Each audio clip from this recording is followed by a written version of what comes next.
तेने ब्रह्महृदयादिकवये मुह्यन्ति यत्सूरया तेजो वारिमृदां यथा विनिमयो यत्र त्रिसर्गो मृषां धाम्ना स्वेन सदा निरस्तकुहकं सत्यं परं धीमहि।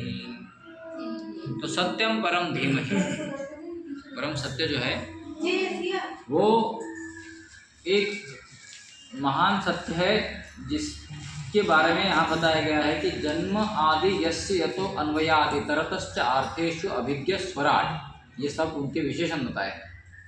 तो क्या करते हैं, जन्म आदि मतलब जन्म होता है, व्यक्ति का जन्म होता है, सृष्टि का जन्म होता है, और आदि मतलब उसका पालन भी होता है, उसका संहार भी होता है।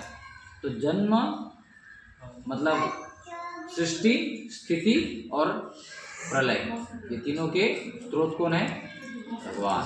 जन्मादि यस्य यतो अन्वयाद इतरतश्च अर्थेषु अभिज्ञ स्वराट, अन्वय इतरतश्च अर्थेषु और अभिज्ञ और स्वराट। अभिज्ञ का मतलब बताया गया है कि उनको सब कुछ चीज़ें पता है। जैसे प्रभुपाद जी उदाहरण देते हैं, कोई इंजीनियर होता है, आर्किटेक्ट होता है, तो घर बनाता है तो पूरा डिजाइन करता है पूरा, तो उसको हर कोने में क्या है सब पता होता है।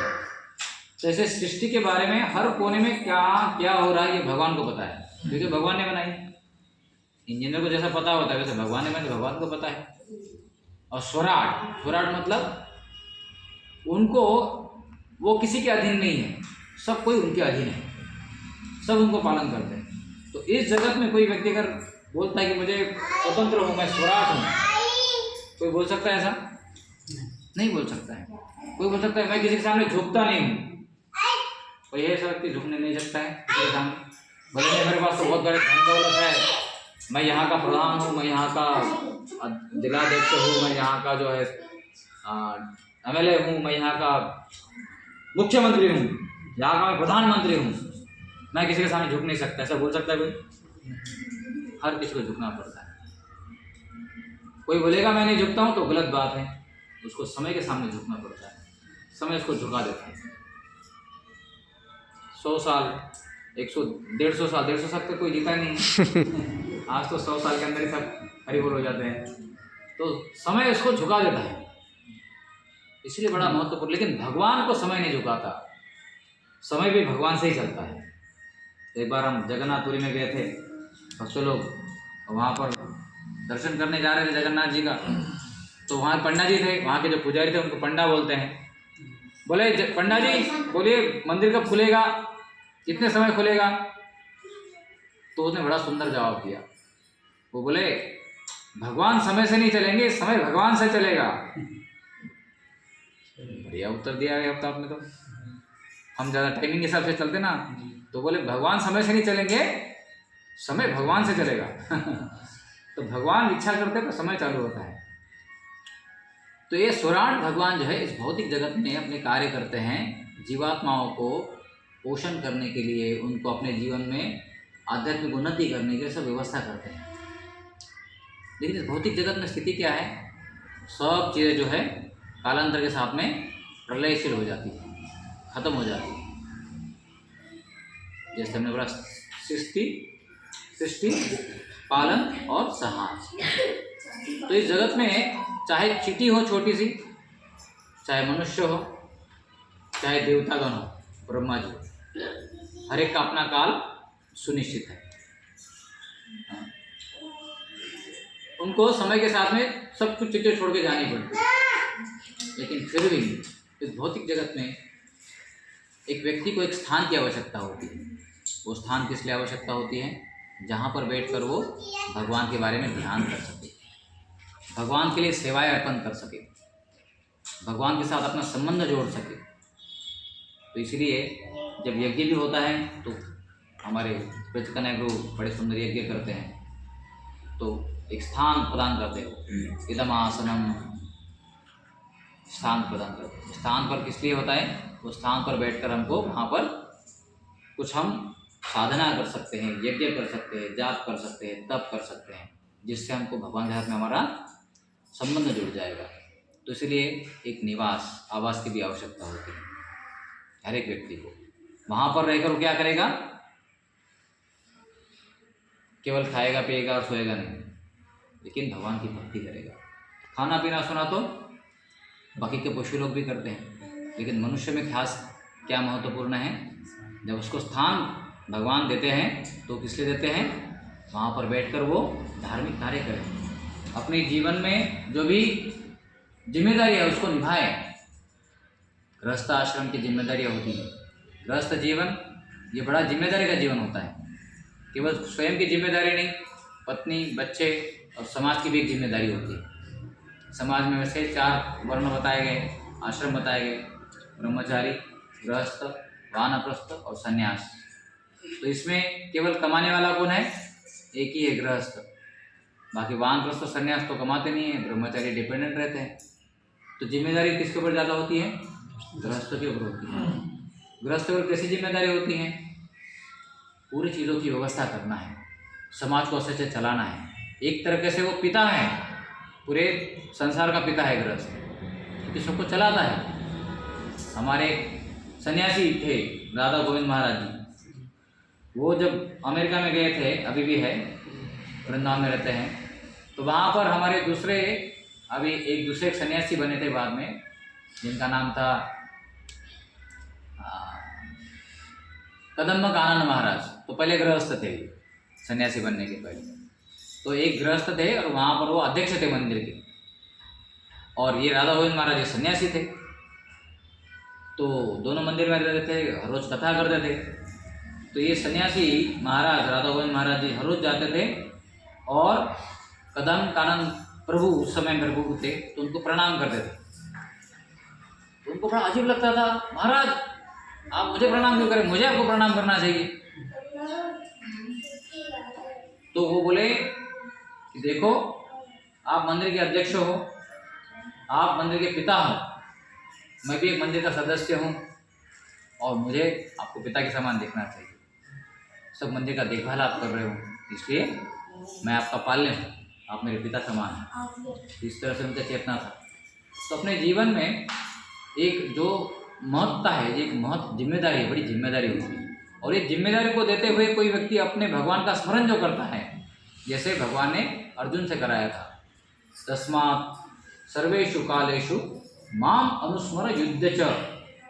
अर्जुन बोले मैं युद्ध नहीं करूँगा, भगवान बोले युद्ध करना होगा, आप क्षत्रिय हो, अगर आप युद्ध नहीं करोगे, बोलेंगे मैं जंगल में आके रहूँगा, वहाँ पे किसी ने आपको दान नहीं दी, तो हम तलवार निकाल के उसका गला काट दोगे। आपका तो स्वभाव है, क्षत्रिय का स्वभाव है, तो क्षत्रिय का स्वभाव है युद्ध करना, तो आपको युद्ध करना चाहिए, धर्म के लिए युद्ध करना चाहिए। तो आपको युद्ध करना होगा, लेकिन आप क्या करो, तस्मात् सर्वेषु कालेषु, आप हर समय में क्या करो, माम अनुस्मर युद्ध च, मेरा स्मरण करो और युद्ध करो।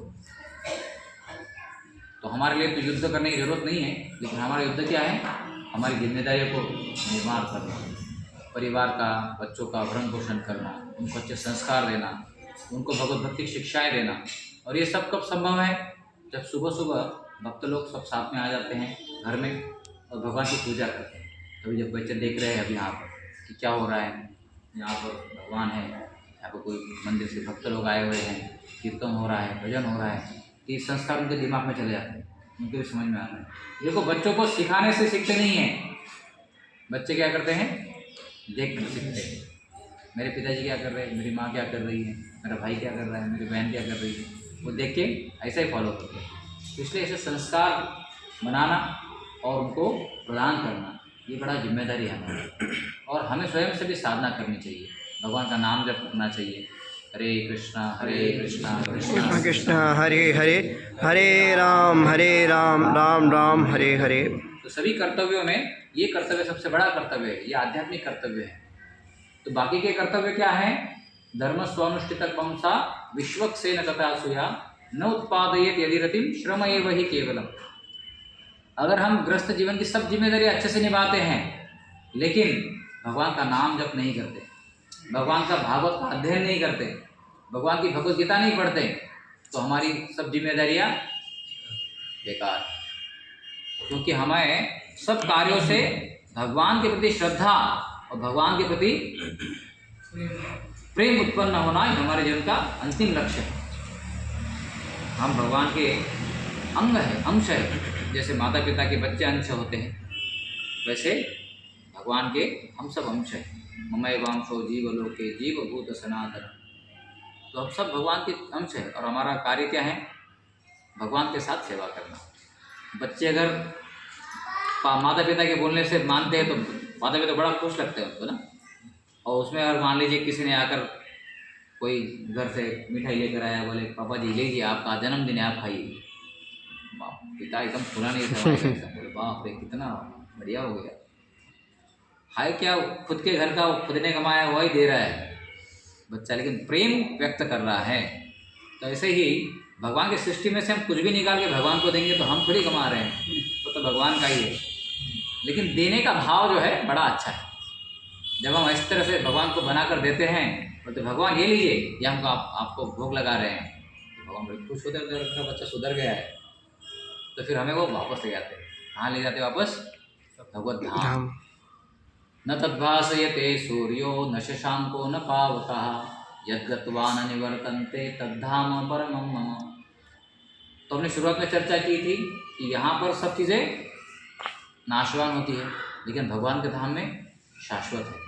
हम सब वहीं से आए हैं और हमें क्यों लगता है कि हमारा शरीर हमेशा अच्छा रहना चाहिए, हमारा घर हमेशा अच्छा रहना चाहिए? क्योंकि हमें उस घर की और उस शरीर की आदत है। यहाँ आने के बाद कालांतर में हम पिस जाते हैं, इसलिए हमको वो शाश्वत धाम जाने की इच्छा है हमेशा। हमें कभी बीमारी नहीं होनी चाहिए, हमको कोई बुढ़ापा नहीं आना चाहिए। क्यों लगता है? हमारा मृत्यु नहीं होना चाहिए, क्योंकि हमें शाश्वत जीवन की आदत पड़ी है। हम उसी जीवन के बने हुए हैं जो हम आध्यात्मिक जगत में जी सकते हैं। तो इसलिए हमको यहाँ से वहाँ भागवत धाम वापस जाना है और उसे सबको क्या करना है? बड़ा महत्वपूर्ण कार्य वह हरे कृष्ण महामंत्र का जाप करना है। हरे कृष्णा कृष्णा कृष्णा हरे हरे, हरे राम राम राम हरे हरे। तो मैं आप सबसे निवेदन करता हूँ कि आप हरे कृष्ण महामंत्र का जाप चालू कीजिए। कम से कम 2 माला कीजिए हर रोज सुबह उठकर, और 2 श्लोक पढ़िए गीता के। देखिए आपका जीवन कितना बदल जाएगा 6 महीने के अंदर। आपके विचार, आपके आचार, आपके बोलने वाले में शक्ति कितनी आएगी देखिए। अगर आप केवल 2 श्लोक पढ़ेंगे और 2 माला करेंगे, ज़्यादा नहीं, केवल 15 से 20 मिनट लगेंगे आपको बस सुबह की साधना। आप गीता लीजिए, माला लीजिए और हर रोज सुबह नहाते से ही भगवान के सामने जाकर, और फूल है तो फूल अर्पण करना चाहिए, प्रणाम करना चाहिए और भगवान को बोलना चाहिए कि भगवान अभी हम आपका नाम जप कर रहे हैं, आपका ध्यान कर रहे हैं, तो इसके थोड़ा हमारी शक्ति दीजिए। हमारे आध्यात्मिक जीवन को सशक्त बनाने के लिए, आपकी सेवा करने के लिए और आपके जितने भी प्राणी माता है समाज में उनकी सेवा करने के लिए, जिसके माध्यम से वो सब आपसे जुड़ जाए। इस भावना के साथ में अगर हम भगवान के साथ जुड़ जाएंगे ना, तो देखिए 6 महीने के अंदर अपना जीवन बदल जाएगा पूरा। सब समस्याएं, चिंताएं खत्म हो जाएगी। तो कितने भक्त लोग आज से जब चालू करना चालू चाहेंगे? आप भी करेंगे? अभी तो आपका रिटायरमेंट है लगता है।